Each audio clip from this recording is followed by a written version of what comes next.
Hey y'all, Austin here with Outer World Media. Welcome back to another book review, guys. This time we are talking about the Sackett series yet again. Yeah, I know we still have quite a ways to go with this series, so sit back, relax, and let's get into it. We are talking about book number 7. We are talking about Lando.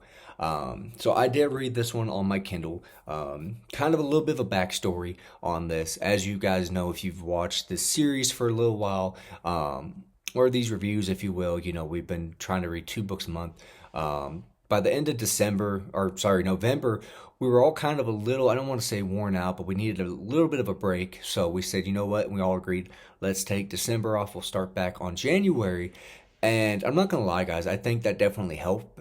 But I also think part of it was Lando was quite a bit different than the books leading up to it. And I'm gonna spoil the review ahead of time. I really enjoyed Lando. I really, really did. So kind of, what is Lando about? So Lando picks up in the Tennessee mountains. The story is about Orlando Sackett, also known as Lando. So essentially, Lando kind of lives in this cabin that his dad had built before Lando was born and whatnot. And, Lando's just kind of been there for a while by himself. And the book opens up. We end up finding out why Lando is there. His dad had left to go somewhere and had entrusted Lando to a I don't even want to say a family friend, more of an acquaintance in town. Lando's mother had passed on, and so his dad was leaving, and so he trusted Lando as well as some money for Lando to go to school and get an education. That was a big thing for Lando's father, was that he get an education. Well, said acquaintance has then decided, you know what? Never mind. After about a year, nobody heard anything from Lando's dad. So the acquaintance took the money, decided I'm going to use it for myself, invest it in myself and, my family, and send my son to school. And Lando can come work in the fields, work with the horses, and I'll just use him essentially as free labor, just kind of pay him room and board, if you will. But not very much food and not a very nice boarding situation. So Lando ends up escaping and goes back home. And from there, he ends up making friends with this gentleman who kind of travels the area and whatnot. And there's some information that we find out later on about said person that Lando befriends. And essentially, Lando finds out that he's got some family members that on his mom's side that are trying to track him down and whatnot. And Lando ends up leaving to kind of just make a life of his own and whatnot. He ends up down in Texas, and kind of just stuff ensues from there. In this book, there's quite a bit of stuff.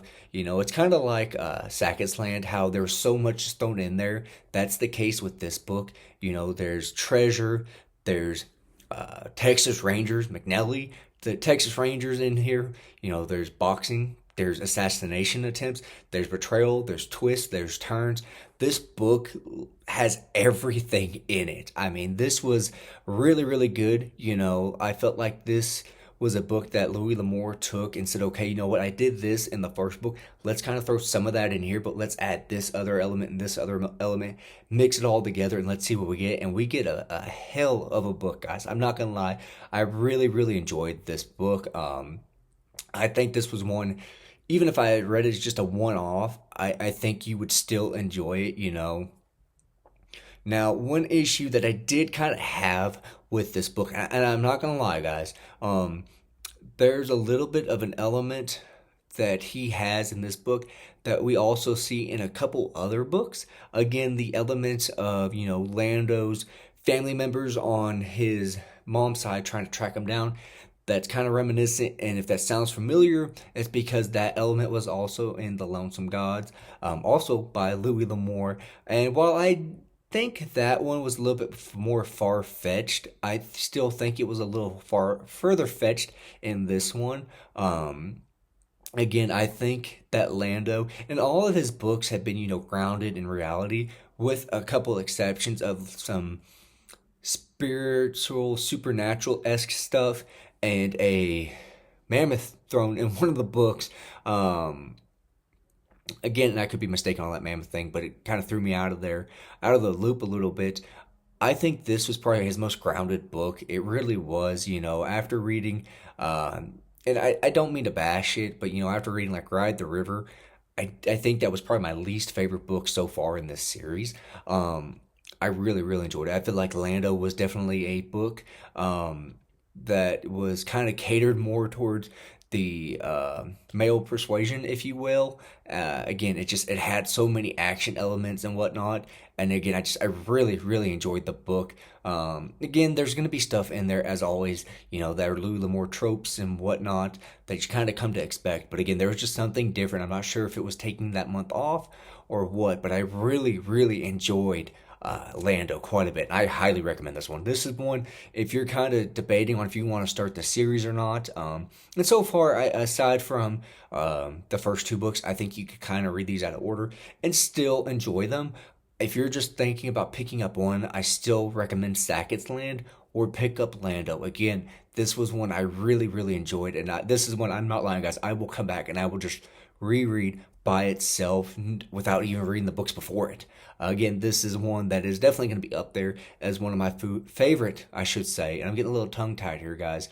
Favorite Louis L'Amour books of all time. Again, I'm sorry, I'm speaking a little quicker now, but again, I really, really enjoyed this book, and I think you guys should give it a try. If you're someone again who's on the fence about reading a Louis L'Amour book, I think give this one a shot. You might enjoy it. There's quite a few different elements in this book. Again, there's action, there's love, like a love aspect to it, as there is in every Louis L'Amour book. But again, this one just hits a little different. So again, pick up this book, guys. I highly, highly recommend it. And all honesty, I give this book, and I've thought long and hard about this. I give this one like a 4.5 star out of 5. I really do. If it was just a tad bit longer, I think it would have hit that 5 star rating. But again, I give this one a 4.5 star. Really, really enjoyed it. Love the book. Y'all check it out.